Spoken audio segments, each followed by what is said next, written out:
So yesterday I watched the movie No One Will Save You, which is a horror movie that came out this year, and I gotta say it was pretty good.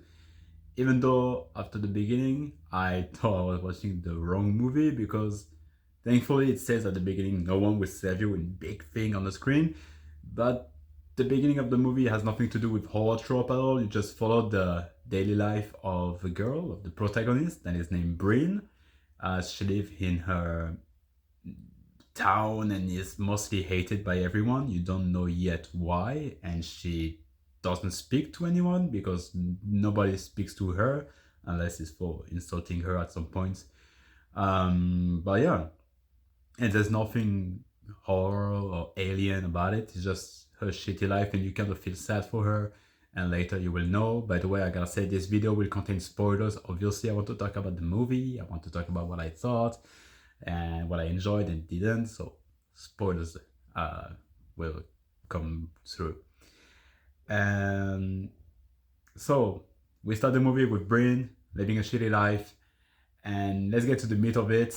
During the night, there's an alien that comes to a house. You could see earlier that there was like a crop circle burnt into the grass in front of her home, and during the night the alien is here, so you get all of the basic tropes of alien movies. They mess up with electricity when they're around. They have like psykinetic or like telekinetic, you know, the thing moving stuff with your mind, you know, powers. And they are this gray, emaciated big boy that you kind of have in mind when you think about Alien usually. And I think the first scene with the first one was pretty good, pretty intense. She's defenseless, she's scared, there's something in her house. And one of the things I liked the most about it was that the alien has two ways of moving by moving his toes. Which I mean is like his feet is not like a regular feet like this, you know. It's more like every finger, every toe is independent, and it can either move it like a octopus like this and doesn't make any noise, or fucking stomp on it and go big mode with elephant like stomping, and you can hear it from far away. So the fact that the alien alternates between the two, I think it was really good. And scary, yes or no, some jump scares, but I think the movie was not too reliant on jump scares, which I like. And when there was jump scare, it was made mostly with, I would like to say, natural noise. You'll hear me talk about it a lot when I talk about jump scare. I don't like when the jump scare is made with like orchestra or a fake noise that is added post-production for it, just to put an emphasis like the vine sound, like boom, you know. I think it's dumb. I like when it's more natural, when it fits in the universe and keeps me immersed in the movie. So yeah, kudos to that. It was pretty good.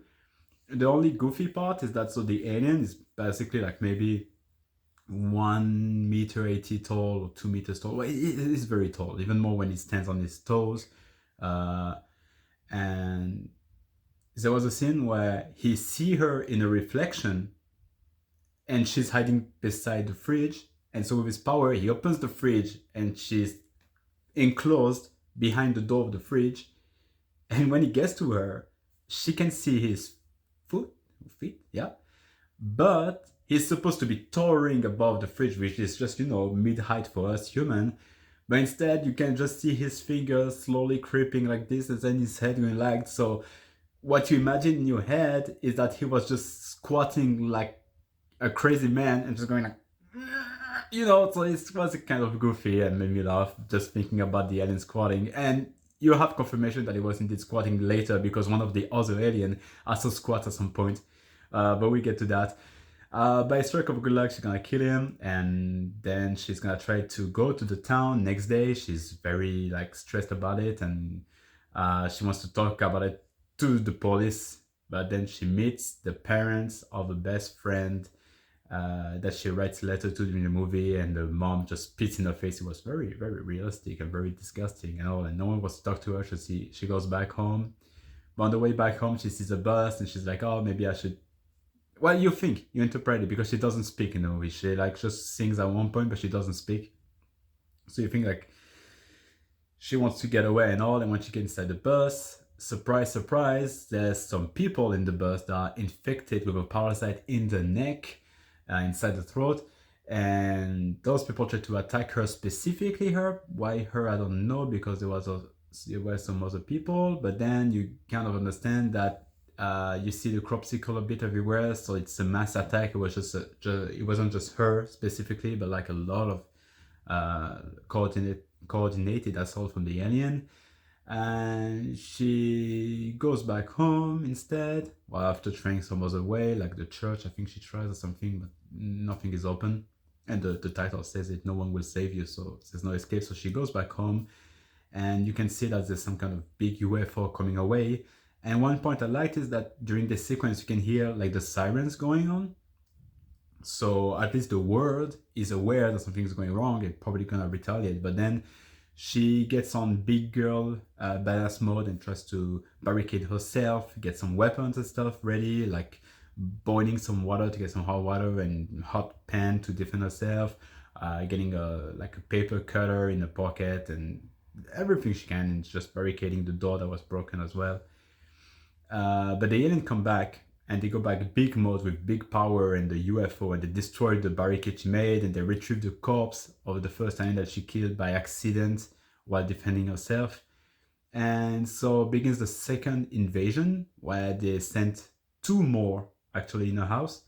There's a very nimble and small one, kind of like a little monkey with long arm and claws, and another regular one, that has psychic power and is just like your regular alien. I think the first one she encounters is the one downstairs, which is the normal one. If I'm wrong, I'm wrong, but whatever. But then she meets in the basement. She meets another one of those alien, and he doesn't try to really fight her. So it's a little cat and mouse game, and he used psychic power as squats, and that's why you can imagine the other one was crawling behind the fridge. And she throws stuff at him, but then she has in her hand the picture of her and her best friend, old picture when they were like maybe 11 or 12 years old, something like this. And she refuses to let go, even though the alien is going psychic power to get it back, And he forces it through his power, and when he gets it, he looks at it intently, and he tries to understand something, I guess. He tries to study her in a way, or to understand maybe why she didn't want to let that specific item go. Because you will see a lot of time the alien looking through her stuff in the movie, or you will hear it, that they're looking through stuff. And yeah, I think that was a good thing that they showed, that to show that they're actually studying her. It's just not, alien bad and kill everyone, or possess everyone and stuff, which is, I think, too easy. And it worked quite well for the movie. You'll see later for the end. So she kind of escaped this guy, goes away, lock him in the basement, kind of. But then she meets with the nimble one, the monkey one, the little one. And this alien, he's feral. He's going like, he goes after her, try to slash her and stuff. She can kind of put him back. She throws 4 pans on his face with all the hot water. He's kind of burnt, and when he's burnt, he's more like an animal, like trying to shit himself and back up, because he's quite scared of her. And then at some point he goes like full goofy mode, because he just look at her and get into passive mode. So with his long arm, he's just pulling like this, pull his hand, and just like I don't know why, he's just looking at her like this. And once she closed the door, he goes feral mode again and destroy the door and stuff. So big fight with him. I don't think she she kills him in a brutal way. She tried to defend herself with a broom, and the thing breaks the broom, so it has like a sharp pointy edge, and she impaled him on the door of a closet, and with the other door she smashes his head, so he's just dead. Rip. I forgot to say that during one of those scenes where she goes through a house, she hides in, is it now or later? Well, at some point she goes hide in one of her older room when she was a kid, and you can see that all of the letters she wrote through the movie to her friend Maud are actually in this room. So you kind of understand that Maud is probably dead by now, and she has something to do with it because throughout the movie she hates herself for something, and everyone hates her for something she did, and especially Maud's parents. So you kind of guess, yeah, she did something to Maud, which will be revealed later, even though you can kind of guess it. And during the scene, you can hear in the sound in the background that there are helicopter flying and siren going from like police or army or something. So you kind of guess that, yeah, the humanity is fighting back. It's retaliating against all of the UFO and stuff. And I thought it was a pretty neat touch, even though later when she goes out of the house, there's no such thing as, there's no like helicopter burning or anything, just UFO everywhere dominating everything. So either it was all quickly disposed of, or didn't have the budget to show like a full scale war between them. I don't know. But once she's done with those inside, she goes outside, and then the creepiest one shows up, which is the very long boy, I would say. Like, he has very, very, very long limbs. Like, he's towering above a shed in the garden, and at first you can only see his head, and his encounter made me think of the first encounter with the Dilophosaurus. You know, in Jurassic Park, the one that has the thing like this. Is kind of playful at first, but then he goes very like savage mode. And it was a little bit goofy because so there's a chase scene and stuff, and she's gonna trap him in her car. And I think the CGI when the alien goes inside the car and smashes his head through the window was not that good, but I think it's just minor issue. It's not a big deal, and it didn't remove some of my enjoyment of the movie. So yeah, he goes through the car, breaks it. His foot gets through the car below and breaks the gas pipe or something. I don't know, I'm not a mechanic, but there's some gas and she lights it up. So the thing burns and it explodes and stuff. And then the UFO retrieved the body of the alien and she's still being hunted. And when she goes back to her room, she goes through a wind in front of her. Well, she will be like, yeah, the alien from the basement is back and try to get her, and she will go in a room in a hurry in front of a window, and a red light will come. So each light from the UFO, each color has a different meaning. Red is you don't move, it's kind of paralysis in gravity affecting, I would say. The white one is the one when they want to get you somewhere, and the yellow one is when they send something. Well, that's what I understood at least. So you have a very, what's kind of disturbing scene actually where she cannot do anything. She's frozen and she's being moved up and down and finally up, and the other alien comes back and then spits out the parasite that you can see is in everyone's throat, and the parasite slowly moves toward Bryn's mouth, and the alien with his psychic power or something forces her mouth open, and she ingests the parasite that goes straight to her throat. When she does that, she has one eye going like up and all. It's kind of disgusting and kind of feel violating in a way. And you learn that once they have the parasite inside them, it looks like they're living their best life in a way that it reassures her by showing her that Maud is alive and she's an adult now, even though you cannot quite see her. All of her house is nice. She had a hobby with her mom of like making little house, like miniature, you know, and everything is good and pretty. You can hear people being happy and cheerful outside the house. So could have been the ending and all, but no, actually, yeah, it's not the ending here. She actually forced her hand down her throat to remove the parasite and throw it away. And I think she tries to kill it, but the UFO comes back and puts the light on the parasite, and then it generates a copy of her, like a human copy with the same clothes and everything. This copy is gonna chase her through the wood and finally stab her 2 times, I think, with a like broken piece of wood or something. But then Bryn, being stabbed, she's gonna take the paper cutter or whatever you call it, you know, the thing to cut a lot of stuff, and she's gonna slit the throat of the double, the malevolent one, like the alien one, and kill it. And the alien will actually cry during this scene or whatever it is, you know. And even Bryn is very touching because she feels very sad. It's kind of, maybe, I don't want to read too much into it, you know, but killing her own self to be reborn or something, or to accept what she did. Finally, She tries to keep on going out, but she meets another one of those long limb guy, giant one. He starts to do his dance to call the UFO, because they do kind of a dance you see when you see the movie. It's pretty funny, but pretty unnerving as well. And she's gonna get teleported to the UFO as well, where all the aliens are gonna go full ET mode on her and put the finger on the forehead to inspect her past life. And then it's kind of open to interpretation. So they see what she did before, why she hates herself so much. So she got into a fight with Maud when she was like 11 or 12, and she picked up a rock and she bashed Maud in the head and killed her. So yeah, that's why she is being like a black sheep of the community. She killed her, and no one forgave her even after all those years in the city of town.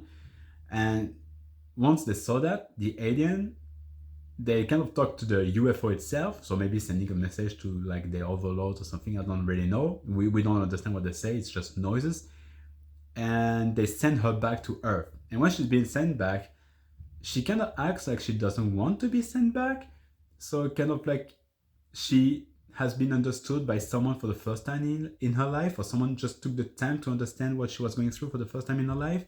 Kind of a Stockholm syndrome, but not really, and just being, yeah, you have been rejected your whole life. Well, yeah.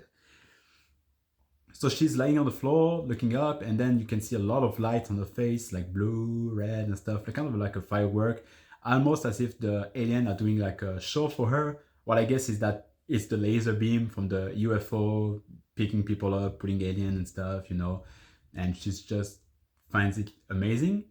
And we get to the ending when the next day she gets up, she gets ready, or I don't know if it's the next day, but it's just a day she wakes up, gets ready and stuff, super happy.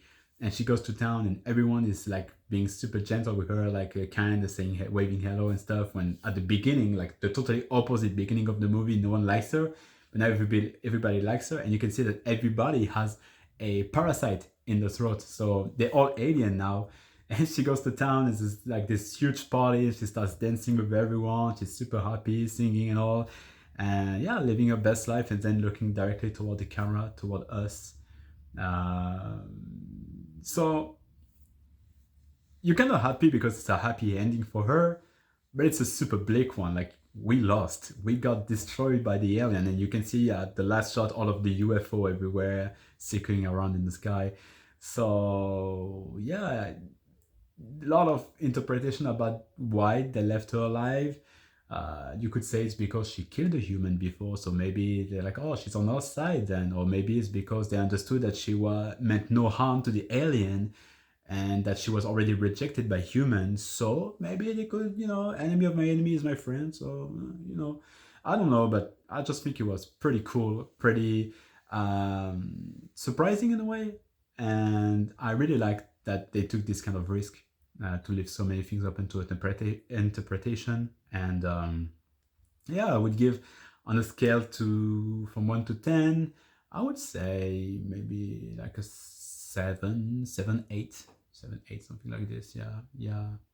Good rating. Not the best horror movie of all time, but a really good one that I was totally entertained throughout. And it's short, 1 hour 30 minutes. Pretty good.